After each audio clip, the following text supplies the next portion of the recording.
Hey everybody, thanks for a great outreach yesterday, man. We had an incredible time. It was super windy at first, but the wind passed, the sun came out, and most of all, we were able to share the love of Jesus with one another and the people who came, and so for that, I'm grateful.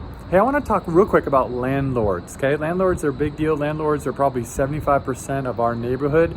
I met a young lady who rented a home, and she came into the house, and here was her mistake, and it is okay, we all make mistakes, right? That's not the point, but her mistake was she didn't do a walkthrough of the place before she took possession of it. And so now there's all this trash she found in there, and the other tenants had left their garbage in there, and so the landlord wants her to clean it up. So obviously we got a problem here. So what do? I want to suggest that how we deal with landlords in the neighborhood is a big strategy that we have to share the love of God, God's love, God's leadership. And so what does the Bible say? First of all, Jesus said this. He says, you may have heard an eye for an eye or a tooth for a tooth.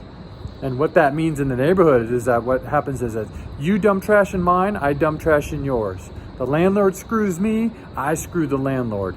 I heard that one house, even the tenants had dumped cement in the pipes, screwing up the whole house. Like, wow, that's an eye for an eye if I ever heard of one.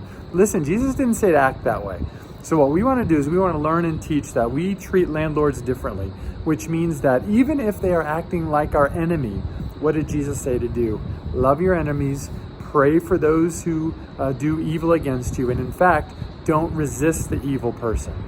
And so as we deal with landlords, as we deal with even people who are greedy or evil or negligent or seem like they're just out to get us, we want to adopt what Jesus said to do, because his blessing will always follow when we do, and our neighborhood will change when we do. So let's pray for our landlords.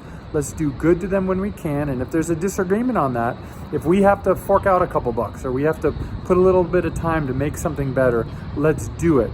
Because in the end, I believe God will bless us and reward us, because that's the kind of God he is. He's perfect, and we want to be perfect just like him. Thanks for listening. God bless you guys. Love you. Take care.